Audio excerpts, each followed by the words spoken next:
Hello and welcome to News Review from our lockdown home studios. I'm on one side of London and Catherine is on the other. Hi, Catherine. Hello, Neil. Hello, everybody.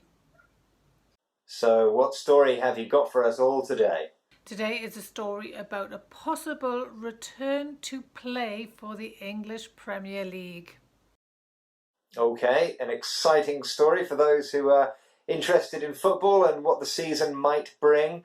Let's find out some more from this BBC report. What this phase of training will involve is close contact, tackling, and it will enable the clubs to bring players in to full team training. So they could do 11v11 from tomorrow. Now, whether clubs will choose to do that or not is entirely up to them. Clearly, it would come with an increased risk of transmission. But as I said, the players will want to feel that they've had a lot of that training before they return to matches.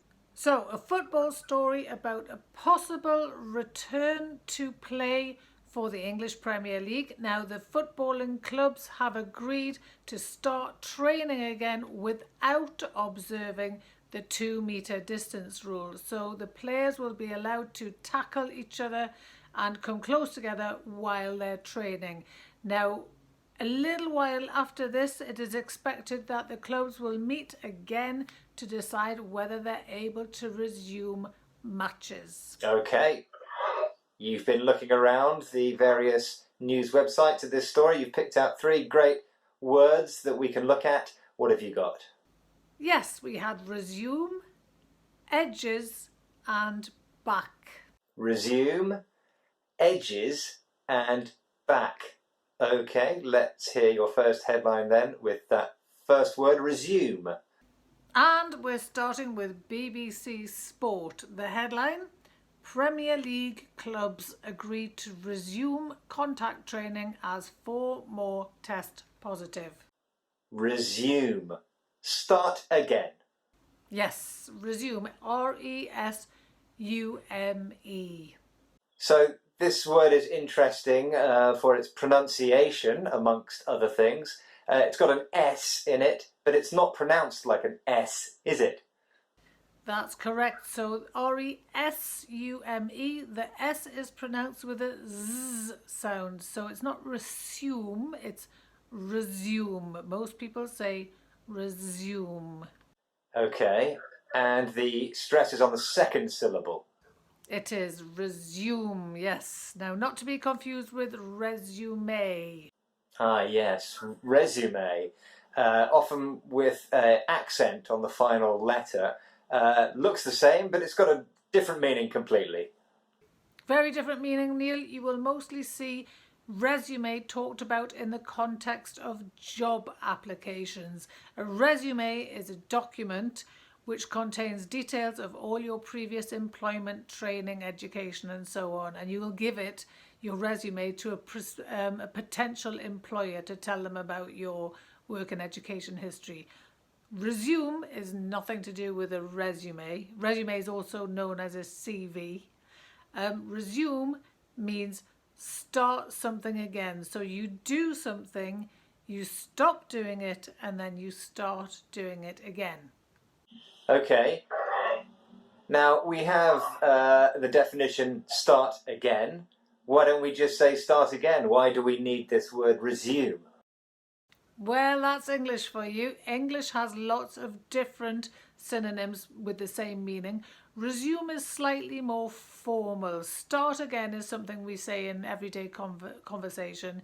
You will hear resume used in everyday conversation sometimes, but it's more likely to be seen in slightly more formal contexts. Yeah. We might also see or hear restart. Restart, yeah, that's another way of saying it. Resume, restart, start again. Yeah. Now this is a very relevant word at the moment because people are waiting for all kinds of things to start again, to resume. Yes. They are hoping for the resumption of normal life. Good noun, resumption, R-E-S-U-M-P-T-I-O-N. And we use it with as a phrase often, the resumption of, and then you say the thing that's going to resume. So the resumption of lessons in schools is happening right now, and we are waiting for the resumption of Premier League matches. We are. Okay, let's have a summary of that word.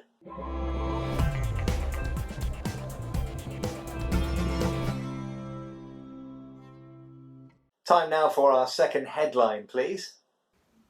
Yes, we're off to Scotland now. The publication is The National, and the headline, Premier League to resume contact training as big restart from coronavirus lockdown edges closer. Edges. Moves slowly. Yes, EDGES. Edge here is a verb. Now, we often have edge as a noun, which means the side of something. This is the edge of your screen, the side of something. I'm pointing at it now, and I'm pointing towards the corners of my screen.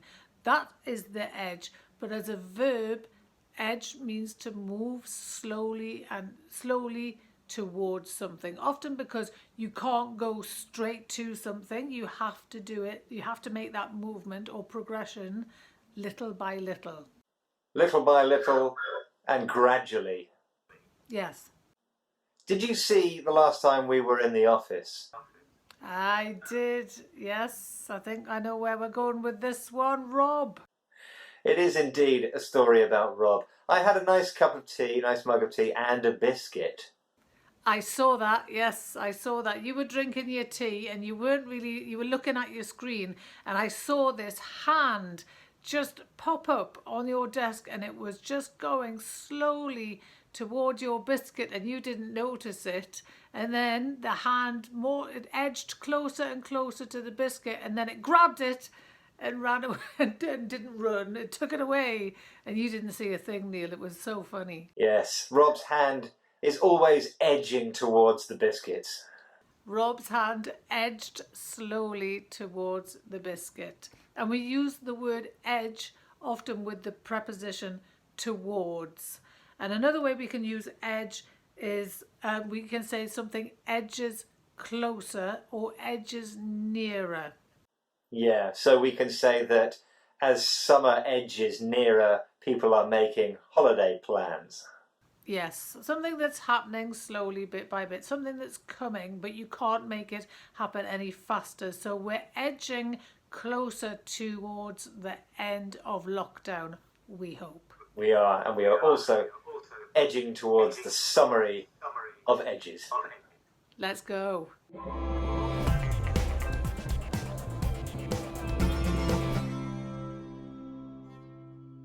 If you are interested in stories about football, we have a great playlist for you, don't we? We do. It's all about the language of football. So if you're interested in learning some English words and expressions for talking about football, just click the link in the description and you'll go straight there. Okay, time now for our third headline. And now back in the UK, BT Sport. The headline, Premier League clubs unanimously back resuming contact training. Back. Give support. Yes, B-A-C-K. It's a verb. Now you know back as a body part, don't you, Neil? Yes, it's the opposite of your front. Yes, it's this bit behind you. Yes, you have a long bone going down the middle, don't you? The spine, and the spine supports your body. Yes, also known as the backbone. Yes, and without your backbone, you can't sit up straight. You can't do much at all because it's a supporting part of your body, and that might help you to remember the meaning of back when it's a verb. If you back something, you support it. Either you say you're supporting it, or maybe you actively kind of do something, you help, or you give money. But if you back something, you give it your support. Yeah, so we often hear this used in a political context. We might hear about a politician backing another politician who's in trouble. Yes, or you might back someone's plans to do something. I remember, you're trying to get people to back your latest programme idea, aren't you, Neil? Yeah, so English for Cats, I was hoping that people would back my plan, but no one was interested. I didn't get much. No, you haven't got any backers, have you? No backers, no. No, and a backer is a person who supports something. So BACKER is somebody who supports something, and they will give it their backing. So when you add ing, it becomes a noun, and you can give somebody or something your backing. Yeah. No backers, no backing, nobody backed it. It's never going to happen. Oh well, I'll keep trying. Let's have a summary of that word.